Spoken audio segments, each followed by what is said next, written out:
All right, guys, let's take a look at the client joining side. This is the time we need to actually try to load the game twice and then to be able to run it. So to do some basic setup, we need to right click on the content and then show in Explorer.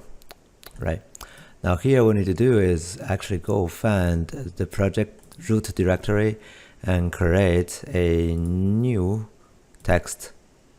Okay, I'm gonna call this guy launch game. Okay, now right away you go find the directory that you install the Unreal Engine.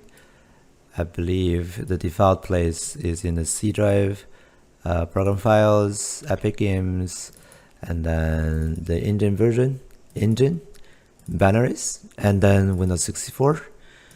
And in here you can find Epic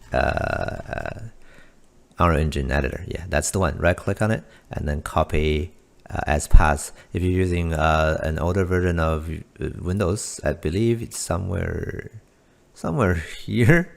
Man, it's different here now. So it should be, there's a drop down arrow there, click on that, and there's a copy path button. But in Windows 11 you just copy the copy as path. Okay, now back here to where we were. Here, open the launch game text file, paste that in. Okay, so this is saying that we're gonna open this program, right? And let's have a space there. And right click on this guy and also copy path and paste that. We're gonna use this program to open this project, right? And then we're opening with the game mode, and then we have to also want to have the log.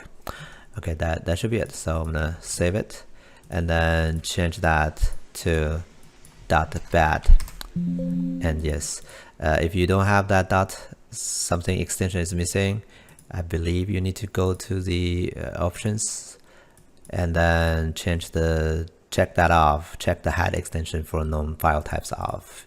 Should be very generic things. Alrighty. Alright, with that set up, we should be able to launch the game. Let's try that. If I double click, you can see now the console pops up. I'm actually in full screen now.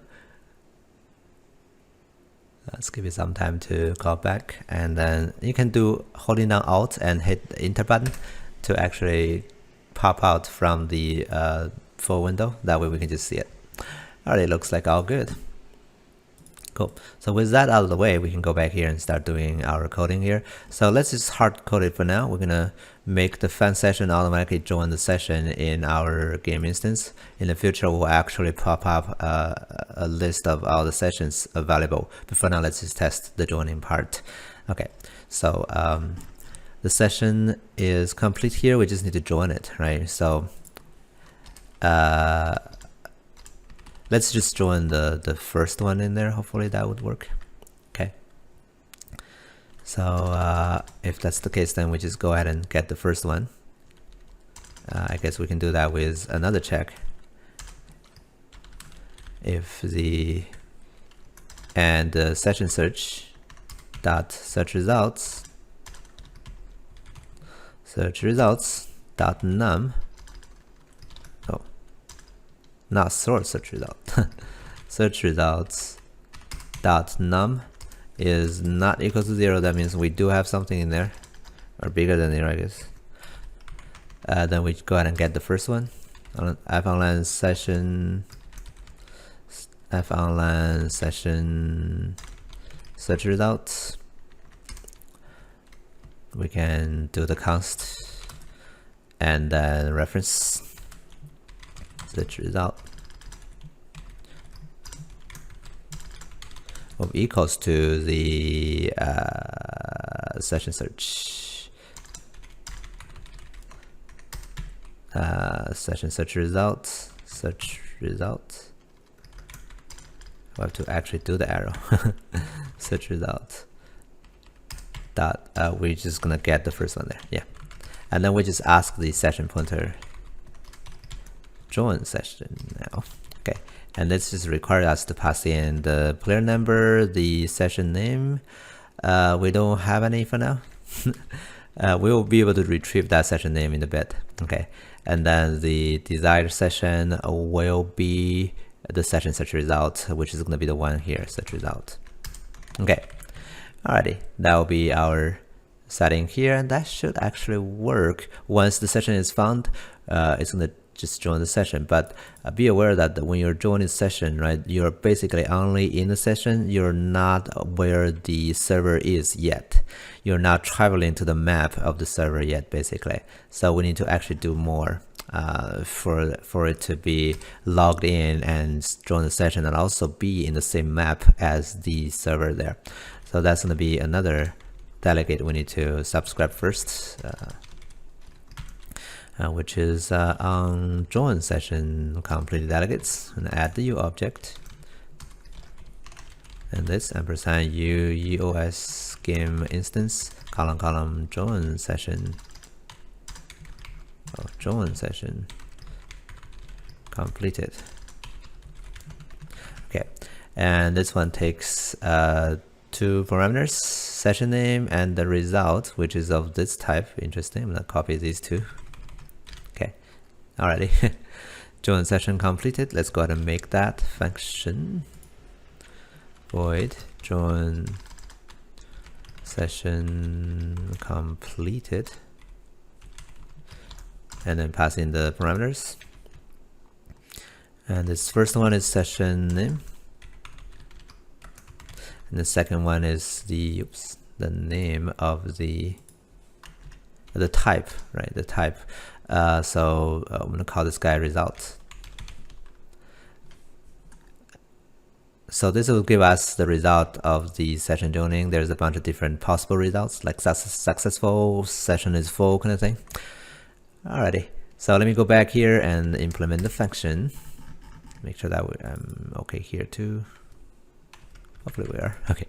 Alrighty, so we can go here and then actually travel to the session. So if result equals to E on join session complete, join session completed, result column. I guess this is not available somehow, or maybe I have a typo.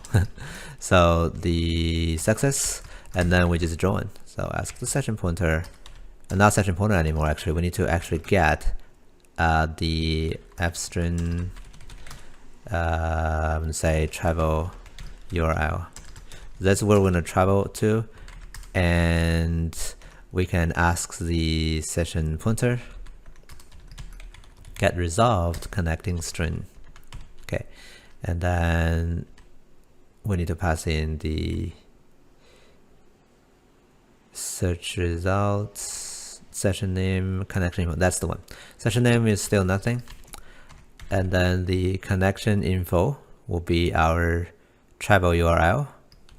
This is actually a out parameter, so it's going to be populated. Okay, and then if the travel URL is, we don't have to check that. Let's just try to travel to there right away. Get first local player controller. Okay, and then that's going to take the world, and then we're going to do the client travel to. Client travel, and travel to that travel URL.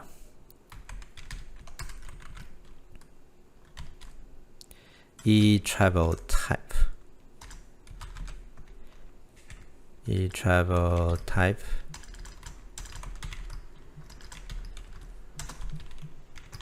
And this will be the travel absolute, because the URL is an absolute address that we need to go into. Okay, alrighty, that should be the setup. I'm gonna go save this, and just in case, I'm gonna go close the editor, and I'm gonna run it again so that it is completely rebuilt. Oh, doesn't know anything about that. I guess this is because we don't have the header there. So I guess we need to have that online session settings repositioned to the header file just to be able to do it. Okay, let's try again.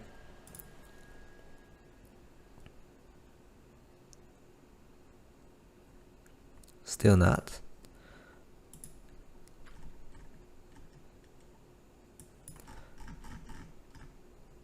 Yeah, we need to find where that type is. Online session interface. Okay, that's very funny. So we need to have the online session interface there.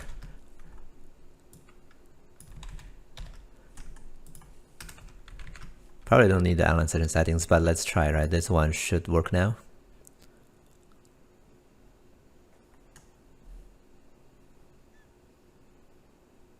Alrighty, pops up right away, no problem. Now it's time that we log in. So going to log in the two accounts now, right? Both accounts with the launch game bat. I'm gonna launch it twice. We don't need the editor actually. So I'm gonna launch that once and launch it again. And then go ahead and log in both of the accounts and then we can start testing. Alrighty, I have both logged in. Let's go with creating session here first for this one. So now we're in here. Okay, now give it some time because the session sometimes does not exist until in just a few seconds. So I'm gonna just roam around for a bit. Yeah, I think that's good now. And let me go here to the other one. I'm gonna go ahead and click on fan session.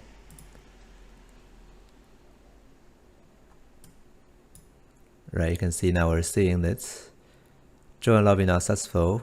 Lobby too many players. That's actually something we need to deal with. But you can see we're actually able to join, right? Try to join, but it's saying, hey, this one has too many players. So that means that we need to actually allow more players in our session setup. So let's go back here and then look for the settings in the game instance. And then when we're creating the sessions, we need to say, okay, how many players do we allow, right? Session settings. Num of public connections equals to, let's go for 10. So we're going to be able to allow 10 players there. All right, that's good. And then we need to do again, close all those things. And then I'll compile it and try again. Close both of the instances again. And then also the editor. And we don't have to open the editor, I believe. We just have to actually just build it.